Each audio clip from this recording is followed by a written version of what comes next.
Broadcasting live from Houston, from the space city to the world. You are watching Now Media Television.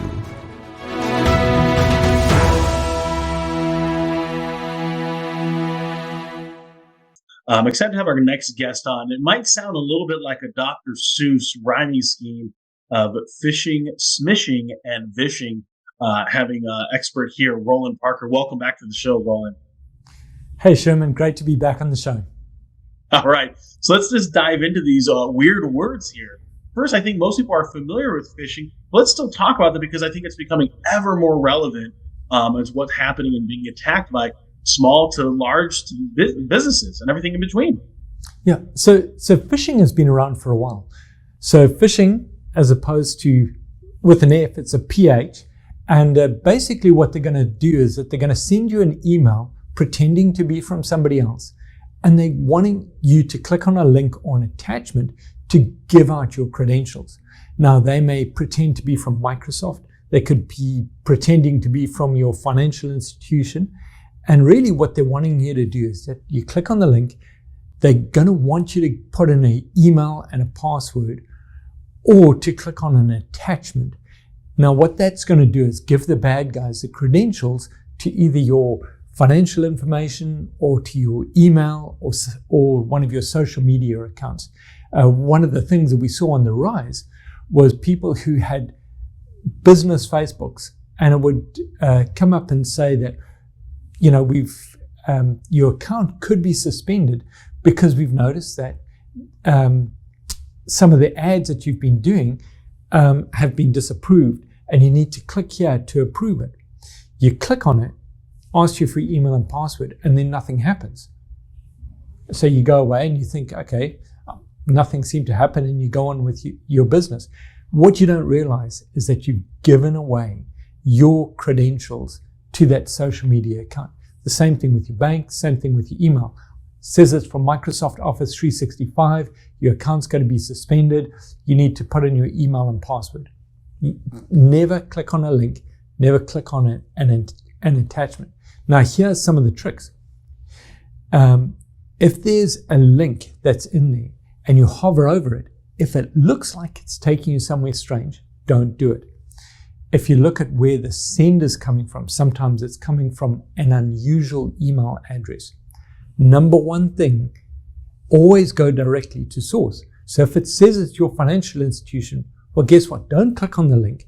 Just go directly to your URL. Type it in at the top of the page and then check your bank account. If it says it's coming from Facebook, well, go directly to Facebook. Don't rely on that link, because even if it looks legitimate, they can have a hidden hyperlink within it that's going to take you to the scam website.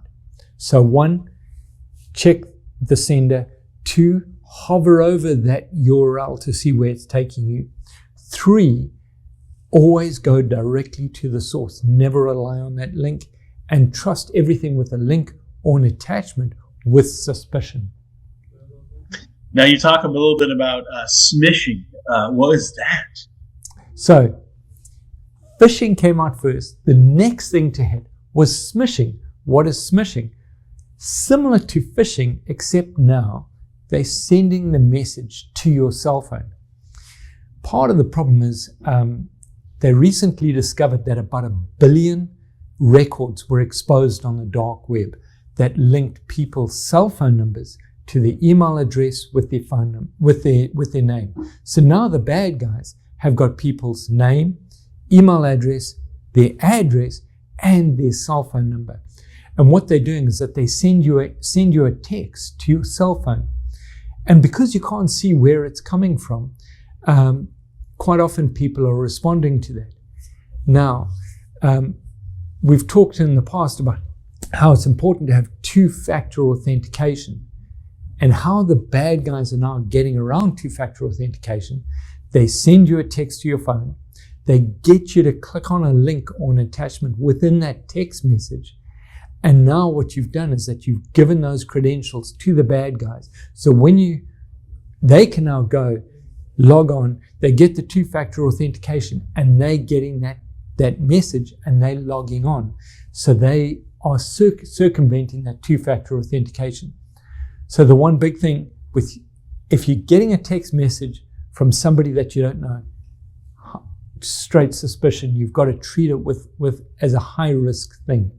The second thing is, if you've got a text message that has got a link in it, just don't trust it. Delete the message. It's not worth it. Don't take that risk. This is going to be on the increase. It's on high alert at the moment. And with all those credentials out there, you know that you're going to start getting text messages. Don't respond to people that you don't know. And definitely do not click on any links that come in from a text message. Great advice. That actually happened to me about 2 weeks ago. I got a text message saying that my Apple iPhone 14 and also other items from Amazon was being delayed. I knew it was a shim sham because I didn't order an iPhone. And instead, what I did is I called the phone number, and even that person sounded like legitimately they worked for Amazon, right? They had this amazing script, and I'm like, I'm not going to give you my credit card information because I didn't order this. So I knew it was a total scam right from the beginning, just because of what they're accusing or assuming that I was making. So just really, these criminals are amazingly persuasive. So final one, Roland, is Phishing. This again sounds like a little bit of a Dr. Seuss play on words, but what is Phishing? So Phishing is the new thing that's coming out. And just like when you phone that number, what's happening? The bad guys are phoning you. And what they've done is that they've got very clever. They'll look at the area that you're in and it looks like it's coming from a local phone number, 281 or 713 if you happen to be in this area, or an 832. We've seen a lot happen over summer where people were pretending to be from the energy company, and they would phone up and they said, look, your energy account hasn't been paid. We're phoning from TXU or Reliant or one of those companies. And they said, look, your electricity is going to be cut off. And if you don't give us your credit card information within the next 2 hours, your electricity is going to be cut off and you've got to give us your credit card information. And a lot of people are going, well, I don't want my electricity to be cut off. It's in the middle of summer.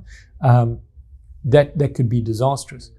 So the thing is, never give out your credit card information over the phone. You don't know who you're dealing with. The best thing to do is log into your electricity account, or if they're phoning from your bank, log into your bank. Never give out that information. Always go directly to source. And if somebody says, look, they're going to cut off your electricity, log into your account. And if the amount is due, you can say, okay, I'm paying it now online and I can send you the confirmation. But do it directly from the source. Never, ever, ever give out your credit card information or any other type of information from somebody that's phoned you out of the blue. Even if it sounds legitimate, they're going to be persuasive. They could start getting aggressive. Just don't accept it. Always go directly to the source. Super great advice here, Roland. This sounds like really important information that needs to be told and shared. I'm sure that you have little strategies that you'll work with businesses to be able to help to make sure that these employees are avoiding some of these scams. And if anyone, a viewer or listener, needs to get a hold of you and your team, how can they get a hold of you guys there at Press Computers? The best thing to do is give us a call, 281-647-9977, or reach us on the web at impresscomputers.tech. That's IMPRESS computers.tech. And we can sit down with you and develop a plan for employee training, putting email security in place, putting mobile security in place, and making sure that you stay protected and keep your financial assets secure. Really appreciate that. We're going to take a quick commercial break and come right back with property management expert Elias Kemi. Thanks again, Roland.